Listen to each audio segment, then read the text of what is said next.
ರಾಜ್ಯದ ಸುದ್ದಿಗಳನ್ನು ನೋಡಿದ್ರೆ ರಾಷ್ಟ್ರೀಯ ಮಟ್ಟದ ಸುದ್ದಿಗಳನ್ನು ಈಗ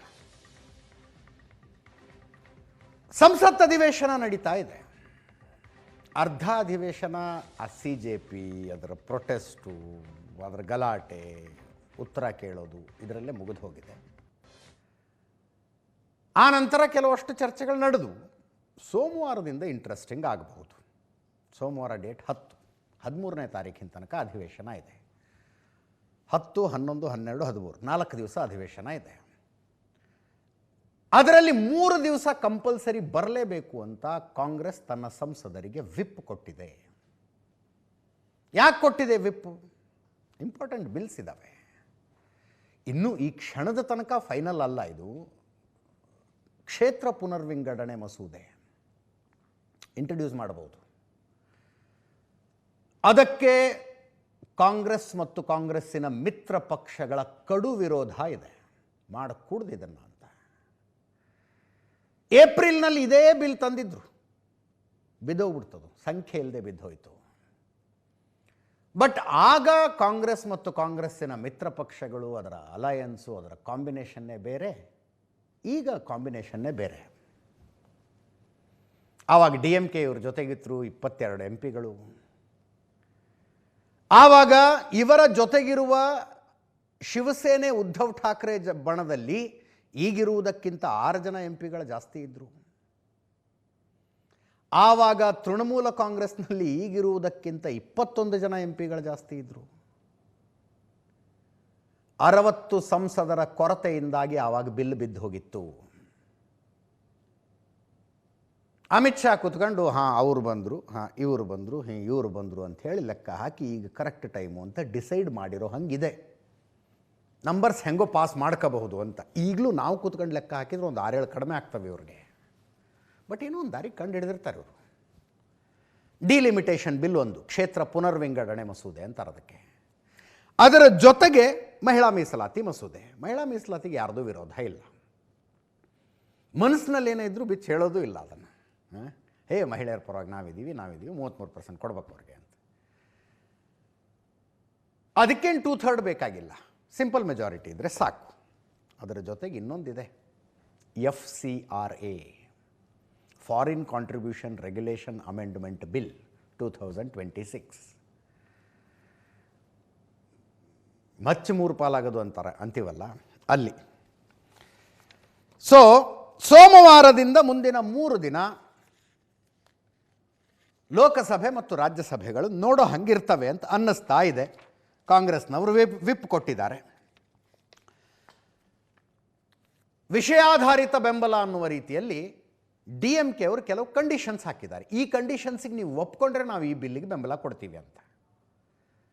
ಏಪ್ರಿಲ್ನಲ್ಲಿ ಸ್ವತಃ ಆಗ ಮುಖ್ಯಮಂತ್ರಿಯಾಗಿದ್ದ ಸ್ಟಾಲಿನ್ ಬ್ಲ್ಯಾಕ್ ಆ್ಯಂಡ್ ಬ್ಲ್ಯಾಕ್ ಬಟ್ಟೆ ಹಾಕ್ಕೊಂಡು ಬಹಿರಂಗ ಕಾರ್ಯಕ್ರಮದಲ್ಲಿ ಈ ಬಿಲ್ಲಿನ ಪ್ರತಿಗೆ ಬೆಂಕಿ ಹಚ್ಚಿದ್ರು. ಈಗ ಕಾಲಕ್ಕೆ ಆಗ್ತಿರ್ಬೇಕಲ್ವಾ ಡಿಲಿಮಿಟೇಷನ್ನು. ಈ ಹಿಂದೇನೂ ಆಗಿತ್ತು. ತಮಿಳುನಾಡಿಗೊಂದು ಅನ್ಯಾಯ ಆಗದೇ ಇದ್ದರೆ ಸಾಕು ಅಂದಿದ್ದಾರೆ ಅವರು. ಡಿಲಿಮಿಟೇಷನ್ ಬಿಲ್ ಬಗ್ಗೆ ಚರ್ಚೆ ಮಾಡುವುದಕ್ಕೆ ಮುಖ್ಯಮಂತ್ರಿ ವಿಜಯ್ ಒಂದು ಮೀಟಿಂಗ್ ಕರೆದ್ರೆ DMK ಅದಕ್ಕೆ ಹೋಗಿಲ್ಲ. ಕಂಡೀಷನ್ಸ್ ಏನು ಅನ್ನೋದನ್ನು ನೋಡ್ತಾ ಇದ್ದೀವಿ. ಈ ಡಿಲಿಮಿಟೇಷನ್ ಬಿಲ್ಲಿನ ಬಗ್ಗೆ ಸ್ವತಃ ನಾನು ಕನ್ಸರ್ನ್ಸ್ ರೇಸ್ ಮಾಡಿದ್ದೆ. ಅಂದರೆ ಮಾತಾಡಿದ್ದೀವಿ, ನಾವು ತುಂಬ ಸಲ ಡಿಬೇಟ್ ಮಾಡಿದ್ದೀವಿ ಅದರ ಬಗ್ಗೆ. ಜನಸಂಖ್ಯೆಯ ಆಧಾರದ ಮೇಲೆ ಕ್ಷೇತ್ರಗಳ ನಿಗದಿ ಆಗ್ತವೆ. ಇಷ್ಟು ಜನಸಂಖ್ಯೆಗೆ ಇಷ್ಟು ಒಂದು ಕ್ಷೇತ್ರ, ಇಷ್ಟು ಜನಸಂಖ್ಯೆಗೆ ಒಂದು ಕ್ಷೇತ್ರ ಅಂತ. ದಕ್ಷಿಣದ ರಾಜ್ಯಗಳು ತುಂಬ ಎಫೆಕ್ಟಿವ್ ಆಗಿ ಜನಸಂಖ್ಯಾ ನಿಯಂತ್ರಣವನ್ನು ಇಂಪ್ಲಿಮೆಂಟ್ ಮಾಡಿ ತಮ್ಮ ಜನಸಂಖ್ಯೆ ನಿಯಂತ್ರಣ ಮಾಡ್ಕೊಂಡಿದ್ದಾವೆ. ಉತ್ತರದ ರಾಜ್ಯಗಳು ಅದನ್ನು ಇಂಪ್ಲಿಮೆಂಟ್ ಮಾಡಲಿಲ್ಲ. ಎರ್ರಾಬಿರಿ ಜನಸಂಖ್ಯೆ ಬೆಳೀತಲ್ಲಿ. ಆ ಕಾರಣಕ್ಕಾಗಿ ಅವರ ಕ್ಷೇತ್ರಗಳ ಸಂಖ್ಯೆ ಜಾಸ್ತಿಯಾಗಿ ನಮ್ಮ ಕ್ಷೇತ್ರಗಳ ಸಂಖ್ಯೆ ಕಡಿಮೆಯಾಗಿ ಆವಾಗ ರಿಪ್ರೆಸೆಂಟೇಷನ್ ಕಡಿಮೆ ಆಗುತ್ತೆ ದಕ್ಷಿಣದ ರಾಜ್ಯಗಳದು. Matter of concern. ನೀವು ಹೇಳಿದ್ರಿ ಅಂತ ಜನಸಂಖ್ಯೆ ನಿಯಂತ್ರಣ ಮಾಡಿ ಅದಕ್ಕೆ ಬರೆ ಹಾಕಿಸ್ಕೋಬೇಕಾ? ಈಗ ತುಂಬ ಜೆನ್ವಿನ್ ಆದಂಥ ಕನ್ಸರ್ನ್ನ ಸ್ಟಾಲಿನ್ ರೇಸ್ ಮಾಡಿದ್ದಾರೆ. ಜನಸಂಖ್ಯೆ ನಿಯಂತ್ರಣ ಮಾಡಿದ್ವಿ ಅಂತ ಶಿಕ್ಷೆ ಕೊಡಬೇಡಿ ನಮಗೆ. ನಮ್ಮ ರಿಪ್ರೆಸೆಂಟೇಷನ್ ಹಿಂದೆ ಎಷ್ಟು ಪ್ರಮಾಣದಲ್ಲಿತ್ತೋ ಅಷ್ಟೇ ಪ್ರಮಾಣದಲ್ಲಿ ಈಗಲೂ ಬರುವುದಾದರೆ ನಾವು ಈ ಬಿಲ್ಲಿಗೆ ಬೆಂಬಲ ಕೊಡ್ತೀವಿ ಅಂತಾರೆ. ಹಂಗಿದ್ದಾಗ ಜನಸಂಖ್ಯೆಯ ಆಧಾರದ ಮೇಲೆ ಮಾಡೋದಕ್ಕಾಗೋದಿಲ್ಲ ಅದನ್ನು. ಏಪ್ರಿಲ್ನಲ್ಲೇ ಕೇಂದ್ರ ಗೃಹ ಸಚಿವ ಅಮಿತ್ ಶಾ ಅವರು ಒಂದು ಪ್ರಪೋಸಲ್ ಇಟ್ಟರು. ಜನಸಂಖ್ಯೆ ನೋಡೋದೇ ಬೇಡಪ್ಪ, ಎಲ್ರಿಗೂ ಈಕ್ವಲ್ ಆಗಿ 50% ಜಾಸ್ತಿ. ಉದಾಹರಣೆ ಕರ್ನಾಟಕದ 28 ಇದಾವೆ, 50% ಜಾಸ್ತಿ ಅಂದರೆ ಇನ್ನು 14 ಸೇರಿಸೋದು. ಇಲ್ಲಿ 28 + 14 38 4 42 ಲೋಕಸಭಾ ಕ್ಷೇತ್ರಗಳ ಕರ್ನಾಟಕಕ್ಕೆ. ಹಂಗೆ ಎಲ್ಲ ರಾಜ್ಯಗಳಿಗೂ 50% ಜಾಸ್ತಿ ಮಾಡ್ಬಿಡೋದು. ಹಿಂದಿದ್ದಷ್ಟೇ ರಿಪ್ರೆಸೆಂಟೇಷನ್ ಇರುತ್ತೆ. ನೀವು ಹ್ಞೂ ಅನ್ನಿ, ಈಗ ನಾವು ಅಮೆಂಡ್ಮೆಂಟ್ ಮಾಡ್ಕೊಂಬರ್ತೀವಿ ಬಿಲ್ಗೆ ಅಂತ ಅಮಿತ್ ಶಾ ಭಾಷಣದಲ್ಲಿ ಹೇಳಿದರು. ಬಟ್ ಆವಾಗೆಲ್ಲ ಅಷ್ಟು ಸುಲಭವಾಗಿ ಒಪ್ಪೋ ಪರಿಸ್ಥಿತಿಲಿ ಇರಲಿಲ್ಲ.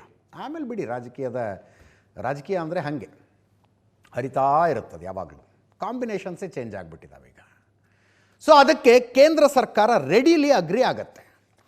ಇನ್ನೊಂದು 1975ರ ಜನಗಣತಿಯ ಪ್ರಕಾರ ಮಾಡಬೇಕು, 71ರ ಜನಗಣತಿಯ ಪ್ರಕಾರ ಮಾಡಬೇಕು ಅಂತಿತ್ತು. 2011ರಲ್ಲಿ ಜನಗಣತಿಯಾಗಿದೆ, ಅದನ್ನು ಬೇಸ್ ಲೈನ್ ಆಗಿ ಇಟ್ಕೊಳ್ಳೋಣ ಅಂತ ಕೇಂದ್ರ ಸರ್ಕಾರ ಹೇಳ್ತಾ ಇದೆ. ಹಂಗೂ ಹಿಂಗೂ ಮಾಡಿ DMKನ ಒಪ್ಪಿಸ್ತಾರೆ ಅನಿಸುತ್ತೆ. ಸೊ ಈಗ NDAನಲ್ಲಿ 318 ಇದೆ, ಟೋಟಲ್ 360 ಬೇಕಾಗುತ್ತೆ 2/3ಗೆ. 318 NDAನಲ್ಲೇ ಇದೆ. 318 ಯಾವಾಗ ಅಂದರೆ ಇದು ಶಿವಸೇನೆ ಉದ್ಧವ್ ಠಾಕ್ರೆ ಬಣದ 6 ಜನ ಸಂಸದರು ಏಕನಾಥ್ ಶಿಂದೆ ಬಣಕ್ಕೆ ಸೇರಿಕೊಂಡು NDA ಭಾಗವಾದ ನಂತರ ಮಮತಾ ಬ್ಯಾನರ್ಜಿ ಅವರನ್ನು ಬಿಟ್ಟು ಬಂದಂಥ 21 ಸಂಸದರು, ಅದ್ಯಾವುದೋ ತ್ರಿಪುರಾದಲ್ಲಿ, ಆ ಹೆಸರು ಕೂಡ ನೆನಪಾಗೋದಿಲ್ಲ ನಮಗೆ, ಅಂಥದ್ದೊಂದು NCPI ಅಂತ, ಅದೇನೋ ಡೆಪಾಸಿಟ್ಟು ಕಳ್ಕೊಂಡಂಥ ಪಕ್ಷಕ್ಕೆ ಸೇರಿಕೊಂಡು ಆ ಪಕ್ಷ ಈಗ NDAದ ಭಾಗ ಆಗಿದೆ. ಅವರು ಇವತ್ತು ಮೋದಿ ಜೊತೆಗೆ ಅವರೊಂದು ಲಂಚ್ಗೆಲ್ಲ ಸೇರ್ಕೊಂಡಿದ್ದಾರೆ, ತೋರಿಸ್ತೀನಿ ಆ ದೃಶ್ಯಗಳನ್ನು. ಅವರೆಲ್ಲ ಸೇರಿ ಈಗ NDAದ ಸಂಖ್ಯೆ 318 ಆಗಿದೆ. DMKದ 22, YSR ಕಾಂಗ್ರೆಸ್ 4, NCP ಶರದ್ ಪವಾರ್ ಬಣದ 8. ಇದಿನ್ನೂ ಘೋಷಣೆ ಅಂತಾಗಿಲ್ಲ ಶರದ್ ಪವಾರ್. ಬಟ್ ಏಕನಾಥ್ ಶಿಂದೆ ಅವರ ಕ್ಯಾಬಿನಿಗೆ ಬಂದರು, ಕ್ಯಾಬಿನಲ್ಲ ಕಾನ್ಫರೆನ್ಸ್ ರೂಮಿಗೆ ಬಂದರು. ಇಲ್ಲಿ CJP ಪ್ರೊಟೆಸ್ಟು ಹೊತ್ಕೊಂಡು ಉರಿತಾ ಇದ್ದಾಗ ಬಂದು ನರೇಂದ್ರ ಮೋದಿ ಅವ್ರನ್ನ ಭೇಟಿಯಾಗಿದ್ದಾರೆ. ನರೇಂದ್ರ ಮೋದಿ ಅವ್ರದ್ದು ಫೋಟೋಗಳನ್ನು ನೋಡ್ತಾ ಇದ್ದರೆ ಶರದ್ ಪವಾರ್ ಅವ್ರದ್ದು ಭಾಳ ಆತ್ಮೀಯತೆ ಇದ್ದಂಗೆ ಅನ್ನಿಸ್ತಿತ್ತು. ಅದೆಲ್ಲ ಲೆಕ್ಕಾಚಾರದ ಮೇಲೆ NT ಕಡೆ ಬರಬಹುದು ಅಂತ ಅಕಾಲಿ ದಳದವರು ಒಂದು ಡಿಸೈಡ್ ಮಾಡಿದ್ದಾರೆ. ಅಕಾಲಿ ದಳದವರು BJP ಜೊತೆಗಿನ ಮೈತ್ರಿಯಲ್ಲೇ ಇದ್ದರು. ಬಟ್ ಈ ಫಾರ್ಮರ್ಸ್ ಪ್ರೊಟೆಸ್ಟ್ ನಡೀತಿತ್ತಲ್ಲ, ರೈತ ಹೋರಾಟದ ಸಂದರ್ಭದಲ್ಲಿ ನಿಮ್ಮ ಜೊತೆಗಿದ್ರೆ ನಾವು ಹೊಡೆಸ್ಕೊತೀವಿ ಪಂಜಾಬ್ನಲ್ಲಿ ಅಂತ ಬಿಟ್ಟೋಗಿದ್ರು ಅವರು. ಇವತ್ತು ಘೋಷಣೆ ಮಾಡಿದ್ದಾರೆ, ನಾವು NDAಕ್ಕೆ ಬೆಂಬಲಿಸ್ತೀವಿ ಇದಕ್ಕೆ ಅಂತ. ಸೊ ಇದೆಲ್ಲ ಸೇರಿಸಿದ್ರೆ 353 ಆಗತ್ತೆ. 353 ಇನ್ನು 7 ಕಡಿಮೆ, 2/3ಗೆ ಇನ್ನು 7 ಕಡಿಮೆ. ನಮಗೆ ಇಷ್ಟು ಲೆಕ್ಕ ಸಿಗ್ತಿದೆ, ಅವರೆಲ್ಲ ಹೆಂಗೆ ಲೆಕ್ಕ ಹಾಕಿರ್ತಾರೆ ಯೋಚನೆ ಮಾಡಿದ್ದೀವಿ. ವಿರೋಧ ಪಕ್ಷದಲ್ಲಿರುವವರ ಪೈಕಿ ಯಾರ್ಯಾರು ಗೈರು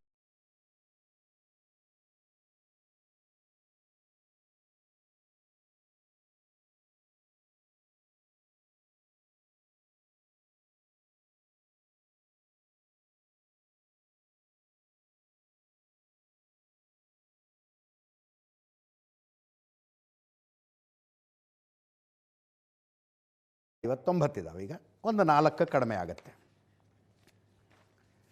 ಶಿರೋಮಣಿ ಅಕಾಲಿ ದಳ ಇವತ್ತು ಮೈತ್ರಿಯಿಂದ ಹೊರಗೆ ಹೋದ ನಂತರ ಮೊದಲ ಸಲ ಪ್ರಧಾನಿ ನರೇಂದ್ರ ಮೋದಿ ಅವರನ್ನು ಭೇಟಿಯಾಗಿ ಬೆಂಬಲ ಘೋಷಿಸಿದರು. ಕೇಳಿಸ್ಕೊಳ್ಳಿ, ಒಬ್ಬರೇ ಸಂಸದರಿರೋದು ಇದಕ್ಕೆ ಲೋಕಸಭೆಯಲ್ಲಿ. तो विमेन बिल क्योंकि श्रोमणी अकाली दल गुरु साहिबान की फिलॉसफी के हिसाब से चलता है और गुरु नानक साहब से लेके सारे गुरु साहिबान ने पहले ही विमेन डिग्निटी के लिए, इक्वालिटी के लिए हमेशा ही जो है संदेश दिया है। तो श्रोमणी गुरुद्वारा प्रबंधक कमेटी का जो हाउस है हमारा, उसमें भी हमने विमेन रिजर्वेशन पहले से कर रखी है। तो हम देश की सरकार को भी, पार्लियामेंट को भी निवेदन करते हैं कि इसको और लेट ना किया जाए, इसको इमीडिएटली लागू किया जाए। और उसमें जो बाधा आ रही है डिलिमिटेशन की, उसके ऊपर हमने विचार चर्चा की है कि जो लास्ट टाइम पार्लियामेंट में गवर्नमेंट ऑफ इंडिया ने एक सजेशन दिया था होम मिनिस्टर साहब ने कि सभी स्टेट्स की 50% सीटें इंक्रीज हो, उससे पंजाब की भी जो है बाकी स्टेट्स के मुकाबले उसी तरीके से प्रोपोर्शनेटली सीटें इंक्रीज होती हैं। हमें फायदा है तो वो लागू होना चाहिए, क्योंकि जब पॉपुलेशन की बात आती है तो पंजाब ने अपनी पॉपुलेशन कंट्रोल कर रखी, हमें नुकसान होता है। पीएम मोदी के लेकिन वो जो सजेशन आया था वो अच्छा था, वो इम्प्लीमेंट नहीं हो सका। हम चाहते हैं कि दोनों जो चीजें हैं, विमेन बिल भी और उसके साथ में जो डिलिमिटेशन है, ये दोनों चीजें जो है पार्लियामेंट में ये लागू पास करके लागू करनी चाहिए। ಇದು ಡಿಲಿಮಿಟೇಷನ್ ಬಿಲ್ ಆಯಿತು. ಅದರ ಜೊತೆಗೆ ಮಹಿಳಾ ಮೀಸಲಾತಿ. ಇನ್ನೊಂದು ಎಫ್ ಸಿ ಆರ್ ಎ ಸ್ವಲ್ಪ ವಿಷಯ ಟೆಕ್ನಿಕಲ್ ಇದೆ, ಚರ್ಚೆ ತುಂಬ ಆಗ್ತಿರುತ್ತೆ, ನೀವು ಕೇಳಿರಬಹುದು. Foreign contribution regulation amendment bill. ಕೇಂದ್ರ ಸರ್ಕಾರ ವಿದೇಶದಿಂದ ಭಾರತದ ವ್ಯಕ್ತಿಗಳು, ಸಂಸ್ಥೆಗಳು, ಸ್ವಯಂ ಸೇವಾ ಸಂಸ್ಥೆಗಳಿಗೆ ಬರುವ ಹಣವನ್ನು ರೆಗ್ಯುಲೇಟ್ ಮಾಡುವುದಕ್ಕೆ ಈ ಹಿಂದೆ ಇದ್ದ FCRA ಕಾನೂನಿಗೆ ಕೆಲವು ತಿದ್ದುಪಡಿಗಳನ್ನು ಪ್ರಪೋಸ್ ಮಾಡಿದೆ. KC ವೇಣುಗೋಪಾಲ್ ಅವರು ಮಾತಾಡಿದ್ದು ಕೇಳಿದ್ದೆ ನಾನು. ನಿನ್ನೆನೋ ಹೇಳಿದ್ದಾರೆ ಅವರು, ತಗೊಂಡು ಬರಲಿ FCRA ಬಿಲ್ಲು, ನಮ್ಮ ತಾಕತ್ತೇನು ಅನ್ನೋ ತೋರಿಸ್ತೀವಿ ಇವ್ರಿಗೆ ಅಂತ. ಇದು ಕೇವಲ ಕಾಂಗ್ರೆಸ್ಸಿನ ವಿರೋಧ ಅಂತ ಅನ್ಕೋಬೇಡಿ, ಅಥವಾ NDAದ ವಿರುದ್ಧವಿರುವ ಪಕ್ಷಗಳ ವಿರೋಧ ಅಂತ ಅನ್ಕೋಬೇಡಿ.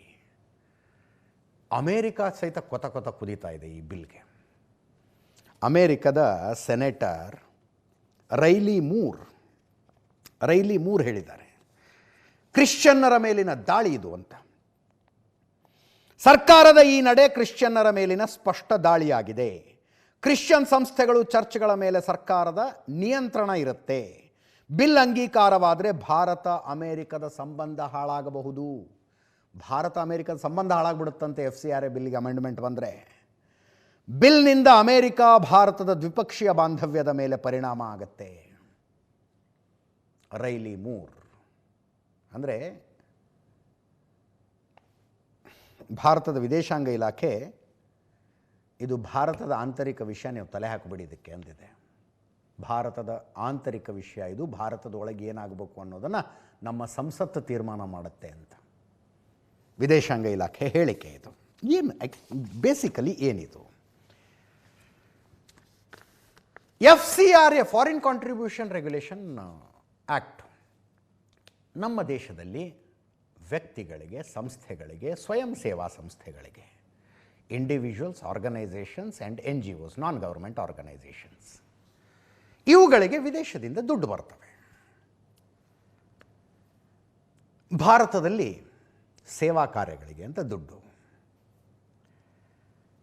ಮುಂಚೆ ಏನು ಕಾನೂನು ಇರಲಿಲ್ಲ ಇದಕ್ಕೆ, ಹಾಗೆ ಎಲ್ಲೆಲ್ಲ ದುಡ್ಡು ಬರ್ತಿತ್ತು, ಇಲ್ಲೆಲ್ಲೆಲ್ಲೋ ಖರ್ಚಾಗ್ತಿತ್ತು ಅಷ್ಟೇ. ಇದರ ಮೇಲೆ ನಿಯಂತ್ರಣ ತರುವುದಕ್ಕೊಂದು ಕಾನೂನು ಬೇಕು ಅಂತ ಯಾರಿಗನ್ನಿಸ್ತು?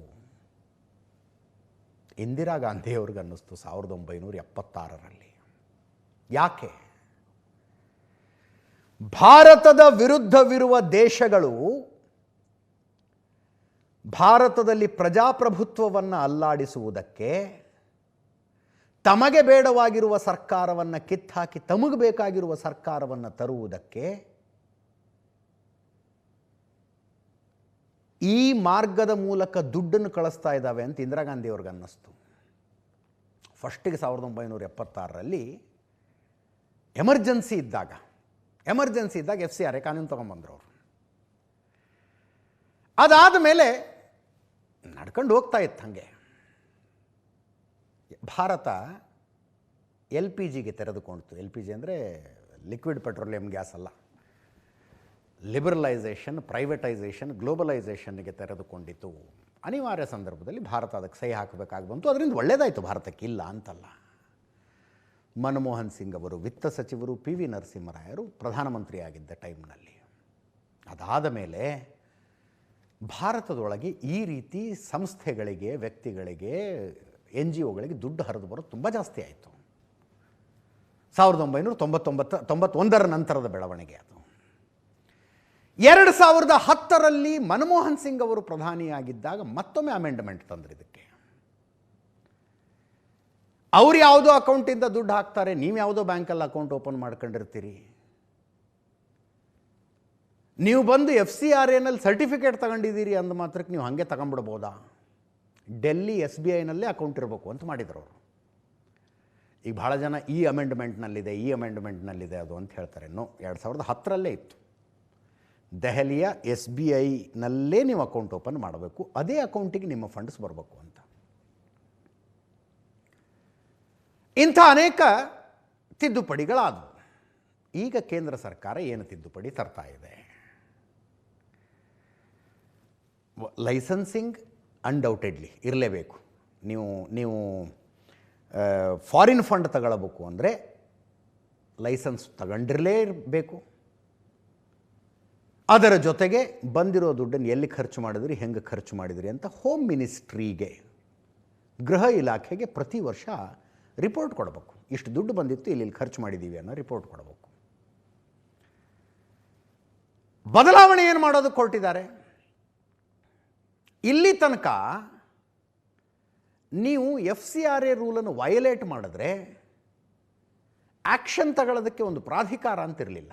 ಫಾರ್ ಎಕ್ಸಾಂಪಲ್, ಏನೋ ಒಂದು ಕಾರಣಕ್ಕೆ ಅಂತ ಹೇಳಿ ದುಡ್ಡು ತಂದ್ರಿ, ಇಲ್ಲಿ ಮಾಡಿದ್ದಿನ್ನೇನೋ, ದುಡ್ಡು ಬಂದಿದ್ದೇ ಒಂದು ಕೆಲಸಕ್ಕೆ, ಆಗಿದ್ದೇ ಇನ್ನೊಂದು ಕೆಲಸ. ಜಾಂಡ್ರಿಗೆ ಗೊತ್ತಾಗ್ತಿರತ್ತೆ ನಾನು ಏನು ಹೇಳ್ತಾ ಇದ್ದೀನಿ ಅಂತ. ಹಾಗಾಗಿ ನಿಮ್ಮ ಮೇಲೆ ಕೇಸ್ ಆದರೆ ಕೇಸ್ ಪಾಡಿಗೆ ಕೇಸ್ ನಡ್ಕೊಂಡು ಹೋಗೋದು, ನಿಮ್ಮ NGO ಪಾಡಿಗೆ NGO ನಡ್ಕೊಂಡು ಹೋಗೋದು, ಹಂಗಿತ್ತು. ಈಗ ಕೇಂದ್ರ ಸರ್ಕಾರ ಏನು ಪ್ರಪೋಸ್ ಮಾಡ್ತಾ ಇದೆ? ಒಂದು ಪ್ರಾಧಿಕಾರ ರಚನೆ ಆಗತ್ತೆ. ನೀವು ಫಂಡ್ಸನ್ನು ಮಿಸ್ಯೂಸ್ ಮಾಡ್ಕೊಂಡಿದ್ದೀರಿ ಅನ್ನೋದಾದರೆ ಕೇಸ್ ಮುಗಿಯೋ ತನಕ ನಿಮ್ಮ NGOದ ಆಸ್ತಿಯನ್ನು ಆ ಪ್ರಾಧಿಕಾರ ಮ್ಯಾನೇಜ್ ಮಾಡುತ್ತೆ. ಯು ವಿಲ್ ಲೂಸ್, ಏನೋ ಅದರ ಮೇಲಿನ ಮಾಲೀಕತ್ವವನ್ನು ಕೇಸ್ ಮುಗಿಯೋ ತನಕ ನಿಮ್ಮ ಹತ್ರ ಇರೋದಿಲ್ಲ ಅದು ಅಂತ. ರೆಟ್ರಾಸ್ಪೆಕ್ಟಿವ್ಲಿ ಈ ವರ್ಷದ ಫಂಡನ್ನು ಮಿಸ್ಯೂಸ್ ಮಾಡ್ಕೊಂಡಿದ್ದೀರಿ ನೀವು, ಹಿಂದಿನ ವರ್ಷ ಬಂದ ಫಂಡ್ನಲ್ಲಿ ಏನೋ ಮಾಡಿರ್ತೀರಲ್ಲ, ಅದರಲ್ಲಿ ಕಟ್ಟಿದ ಆಸ್ತಿಯನ್ನು ಪ್ರಾಧಿಕಾರ ನೋಡಿಕೊಳ್ಳುತ್ತೆ ಅಂತ ಈ ಬಿಲ್ನಲ್ಲಿರುವ ಅಮೆಂಡ್ಮೆಂಟು. ಮುಂಚೆ ನಿಮ್ಮ NGO ಏನು ಕೆಲಸ ಮಾಡ್ತಾ ಇದೆ, ದುಡ್ಡನ್ನು ಯಾವುದಕ್ಕೆ ಬಳಸ್ತಾ ಇದ್ದೀರಿ ಅಷ್ಟು ಹೇಳಿದರೆ ಸಾಕಿತ್ತು. ಫಾರ್ ಎಕ್ಸಾಂಪಲ್, ಮಹಿಳೆಯರಿಗಾಗಿ ಕೆಲಸ ಮಾಡ್ತಾ ಇರೋ ಒಂದು NGO ಇದೆಯಪ್ಪ. ಹುಟ್ಟಿದ ತಕ್ಷಣ ಮಕ್ಕಳು ಸಾಯ್ತವೆ ನ್ಯೂಟ್ರಿಷನ್ ಕೊರತೆಯಿಂದ. ಅದಾಗದೇ ಇರುವಂತೆ ನೋಡಿಕೊಳ್ಳೋದಕ್ಕೆ ನಾವು ಒಂದು NGO ಮಾಡಿದ್ದೀವಿ. ನಮಗೆ ಫಂಡ್ ಬರುತ್ತೆ. ಆ ಫಂಡಲ್ಲಿ ನೀವೇನು ಮಾಡ್ತೀರಿ? ಬಾಣಂತಿಯರಿಗೆ ಪೌಷ್ಟಿಕ ಆಹಾರ, ಗರ್ಭಿಣಿಯರಿಗೆ ಪೌಷ್ಟಿಕ ಆಹಾರ, ಅವ್ರಿಗೆ ಬೇಕಾಗಿದ್ದ ಮೆಡಿಸಿನ್ನು, ಸಪ್ಲಿಮೆಂಟ್ಸು, ನ್ಯೂಟ್ರಿಷನ್ಸು, ಅವ್ರು ತಮ್ಮ ಆರೋಗ್ಯ ಹೆಂಗೆ ಕಾಪಾಡ್ಕೋಬೇಕು ಅನ್ನೋದಕ್ಕೆ ನೀವು ಅಲ್ಲಲ್ಲಿ ತರಬೇತಿ ಶಿಬಿರಗಳನ್ನು ಮಾಡ್ತೀರಿ, ಕಾರ್ಯಾಗಾರಗಳನ್ನು ಮಾಡ್ತೀರಿ, ಅದಕ್ಕೋಸ್ಕರ ಬಳಸ್ತೀರಿ. ಹಂಗೆ ಬೇಕಾದಕ್ಕೆಲ್ಲ ಬಳಸೋ ಹಂಗಿತ್ತು. ಅದರಲ್ಲೂ ಒಂದು ಅವಕಾಶ ಇತ್ತು. ಧಾರ್ಮಿಕ NGOಗಳಿರ್ತಾವಲ್ಲ, ನಾವು ಭಾರತದಲ್ಲಿ ಕನ್ವರ್ಷನ್ ಮಾಡ್ತೀವಿ, ಅದಕ್ಕೋಸ್ಕರ ದುಡ್ಡು ತರ್ತೀವಿ ಅಂತ ಹೇಳಿ ತರಿಸ್ಕೋಬೋದಾಗಿತ್ತು. ಅವರು ಮತಾಂತರಕ್ಕಾಗಿಯೇ ದುಡ್ಡನ್ನು ತರಿಸಿಕೊಳ್ಳೋದಕ್ಕೆ ಅವಕಾಶ ಇತ್ತು. ಈ ಅಮೆಂಡ್ಮೆಂಟ್ನಲ್ಲಿ ಅದಕ್ಕೆ ಅವಕಾಶ ಇಲ್ಲ.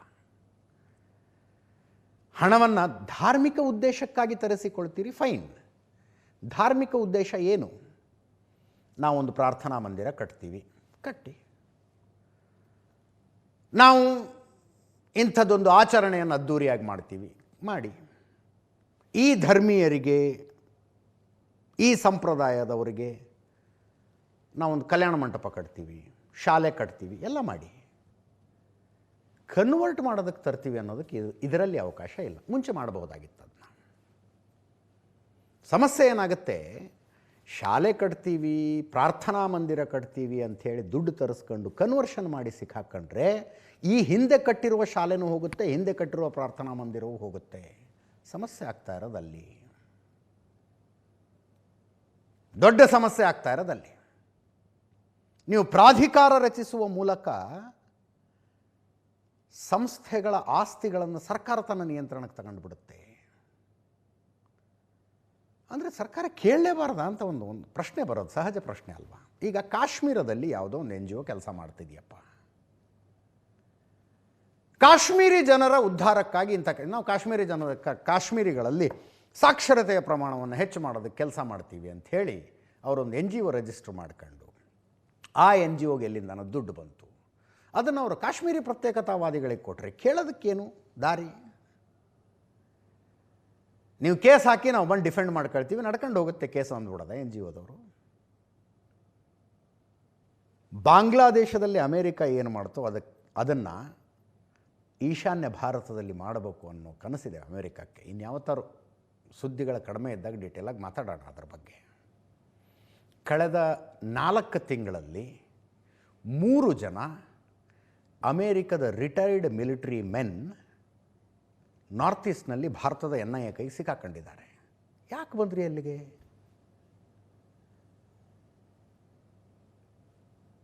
ಈಶಾನ್ಯ ಭಾರತವನ್ನು ಭಾರತದಿಂದ ತುಂಡರಿಸಬೇಕು ಅನ್ನುವಂಥದ್ದು ಕೇವಲ ಶಾರ್ಜಿಲ್ ಇಮಾಮು CAA NRC ವಿರುದ್ಧದ ಪ್ರತಿಭಟನೆಯಲ್ಲಿ ಮಾತಾಡಿದ್ದಲ್ಲ. ಯಾವುದೋ ದೇಶದ ಕನಸದು, ಯಾವುದೋ ದೇಶದ ಕನಸು. ಅಲ್ಲಿರುವ NGOಗಳು ಯಾವುದು, ಎಷ್ಟು, ಯಾವುದಕ್ಕೆ ದುಡ್ಡು ತರಿಸ್ಕೊತಿದ್ದಾರೆ, ಏನು ಮಾಡ್ತಾ ಇದ್ದಾರೆ, ಯಾವುದಕ್ಕೋ ದುಡ್ಡು ತರಿಸ್ಕೊಂಡು ಇನ್ನೇನೋ ಮಾಡಿದರೆ ಆ್ಯಕ್ಷನ್ ತಗೊಳ್ಳೋದಕ್ಕೊಂದು ಅಥಾರಿಟಿ ಬೇಡವಾ? ಸಹಜವಾದ ಪ್ರಶ್ನೆಗಳು ಬರ್ತವೆ.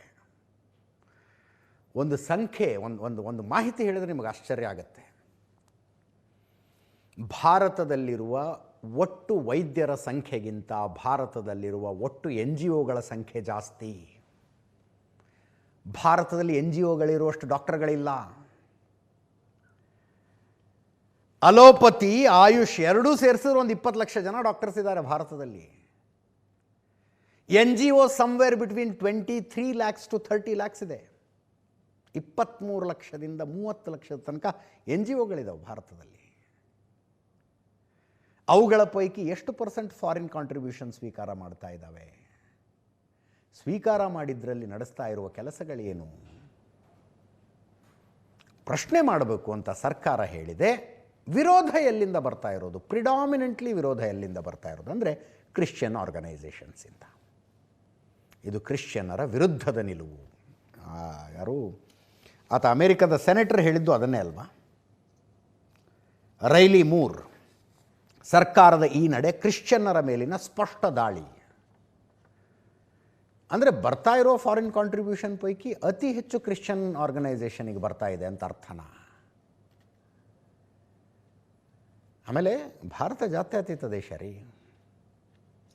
ಫಾರಿನ್ನಿಂದ ಬರುವ ದುಡ್ಡಿನ ಪ್ರಶ್ನೆ ಮಾಡ್ತೀವಿ ಅಂದರೆ ಅಮೇರಿಕದ ಸಂಸತ್ತು ಎದ್ದು ನಿಂತ್ಕೊಳ್ಳುತ್ತೆ.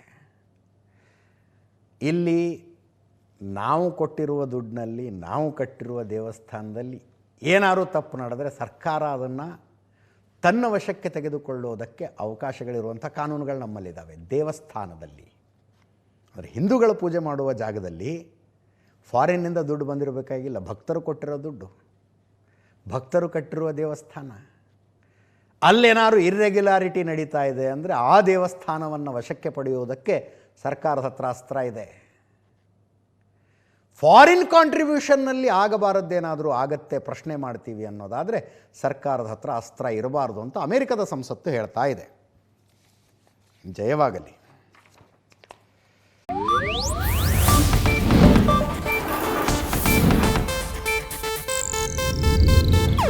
ಇದು ಏಷ್ಯಾನೆಟ್ ನ್ಯೂಸ್ ನೆಟ್ವರ್ಕ್ ಪ್ರಸ್ತುತಿ.